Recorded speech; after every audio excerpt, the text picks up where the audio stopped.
Hey, how's it going? AZ Gun Fanatic here. So today, we're gonna just be talking about the difference between rimfire and centerfire. Now that's term for bullets, for different types of bullets.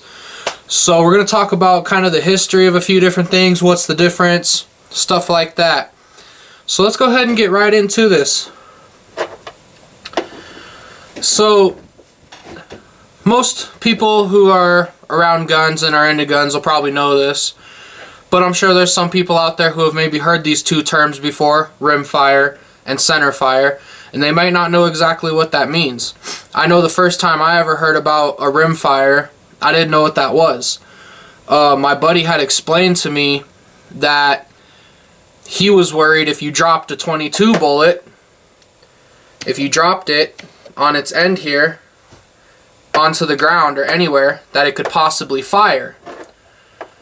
Now the reason he was worried about that is because with this .22 bullet here compared to, let's say, a .380, you see in this .380 here there's the whole rim, there's a rim around it, you know, and in the center you can see there's a centerpiece right there. It's all the same color. Maybe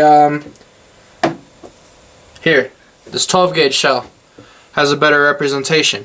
You see that right in the center, that silver piece versus the goldish copper piece, right? That's where the firing pin hits.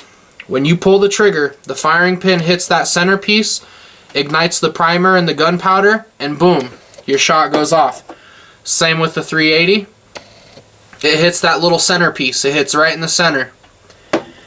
Ignites the primer, boom, it goes off. Same with the .44 Magnum. Centerfire. Hits that center piece, ignites the primer, boom, it goes off.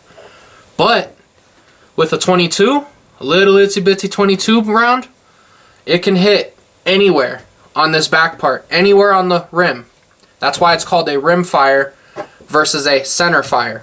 Have to hit in the center, can hit the firing pin, can hit anywhere on the rim, anywhere. So that's the difference. So yeah, my buddy, this was a while back. This was 5-6 years ago. You know, we were all first getting into guns and whatnot.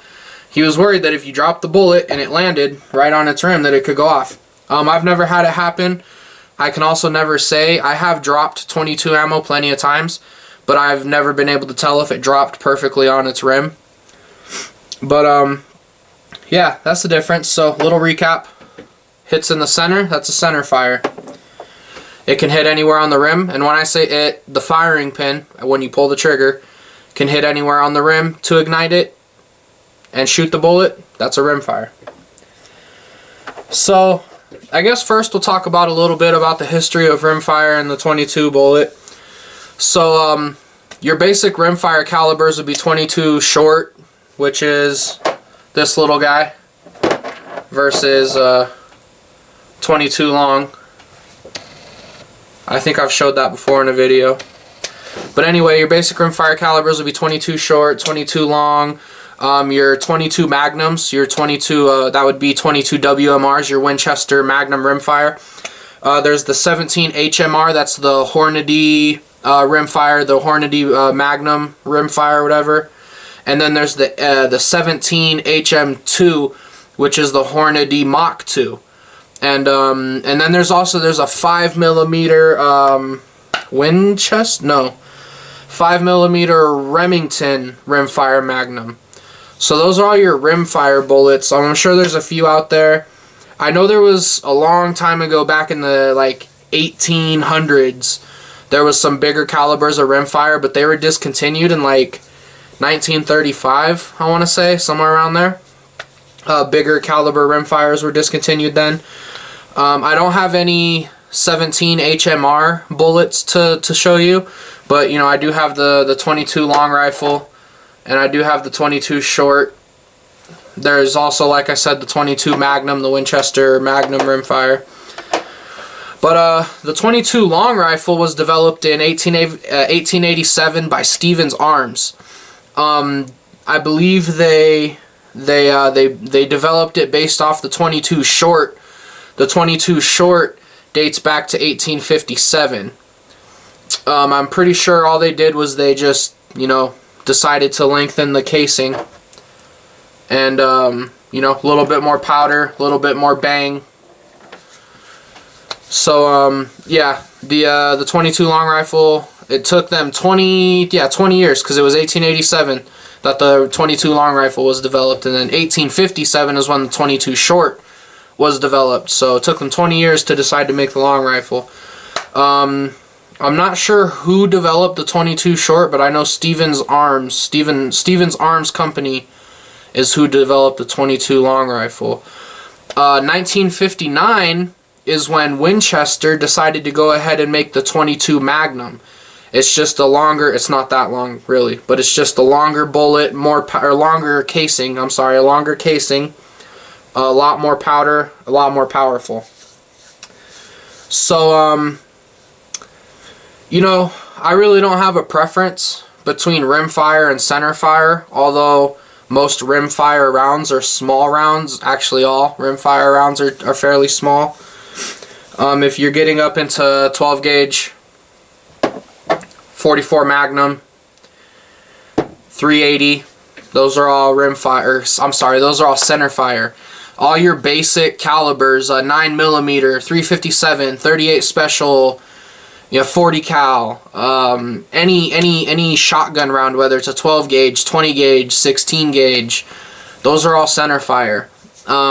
You know, pretty much any of your bigger rounds are going to be centerfire. They do have the 25 ACP. It's a little bit bigger than a 22, a little bit smaller than a 380. I'd say maybe somewhere in between these two right here. The 25 ACP is a centerfire. I wish I had one of those to show you. Those are kind of some odd rounds. They're very small rounds, and they're centerfire, and they're not very powerful. I have a buddy whose dad owned a 25 ACP, and he shot it at a hubcap, and it just left a little dent in the hubcap. A 22 long rifle will go right through a hubcap. I mean, it's not going to do a lot of damage, but it'll go through it. So yeah, 25 ACP is a centerfire, not a very good bullet. But you know, that's I mean, that's really all there is to know, the difference between centerfire and rimfire. So, you know, if you guys want to learn anything else, any more on that, leave some comments, questions, and I'll go ahead and answer those. I don't know what else is there. I think that's about it. There's really not much else when it comes to rimfire versus centerfire. And I mean, there's no other type of strikes where the firing pin could strike. I mean, it's either right there in the center or it's anywhere on the rim. So, but one thing I have noticed is you can tell I don't have any shells, empty shells. Your firing pin isn't gonna hit every time dead center in that center fire, but as long as it hits anywhere on that center fire piece, then it will fire. Once again, with a rimfire, it can hit anywhere on that rim. It could hit way over here. The firing pin could hit way over here, way down here, you know, way over here, whatever. As long as it hits that rim, it's going off. So it's a pretty cool, you know, concept. I don't think it would be exactly safe with, you know, all kinds of calibers. I'm not sure exactly on that, but I do know that when a rimfire is hit and the gunpowder in there catches you know, fire or whatever, and expands to push the bullet out, I know it expands differently than a center fire does. When a rimfire, when the gases or when the gunpowder in there expands, when it's turned into gases after it's burned, I know on a rimfire it just expands, you know, completely from the bottom up. In a center fire, it kind of expands like an upside down volcano. It starts small and expands out like that. So it starts like this and it expands out. Maybe I could draw like a diagram. Yeah, here. So we'll be back in just a few seconds. I'm going to go ahead and draw this diagram up, and then I will show it. Alright, so we're back.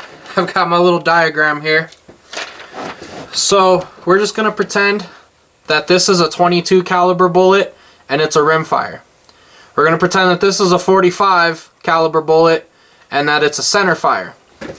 So as you can see, when the firing pin hits the rim, the powder just kind of expands, you know, all up at once. On a centerfire, when the firing pin hits, it kind of expands in a, like I said, an upside down volcano, and it kind of expands, you know, out and not just all up like the rimfire does. So that's actually a diagram I saw on the internet one time, and you know, I'm pretty sure that it's true. I mean, I've never been able to see inside of a bullet as it shoots, obviously, but you know, I can imagine that that's pretty true. If you see this little itsy bitsy .22, not even as thick as my pinky, you can see there. I mean, there's not a whole lot of room in there to make the powder charge a certain way, but in something like a .44 Magnum, there's a little bit more room in there to kind of, you know, make the powder charge a certain way with that, or even a 12 gauge, my favorite. I'm a shotgun guy. But anyway, yeah, that's the talk today on the difference between rimfire and centerfire. You know, I figured I would just do some informational stuff. I know a lot of the people that are going to be watching this video are just my friends, and my friends, you know, all my good close buddies, you know, they know about this stuff already. But I'm kind of hoping that, you know, maybe somebody that doesn't know this kind of stuff will just be looking it up on YouTube one day and come across my video, and hopefully I'll be a help to them. So I'm going to do a lot of these informational videos. I think the next video I want to do is going to be talking about accidental discharges. You know, accidentally shooting off a gun when you don't mean to. There's a kind of a lot that I want to talk about with that subject. So we're going to start this series of videos where I do informational stuff like this. You know, talking about the difference between certain things, you know, rimfire and centerfire, talking about stuff like accidental discharges, you know, maybe talk about some things like gun laws and, you know, maybe basic gun safety and some other things.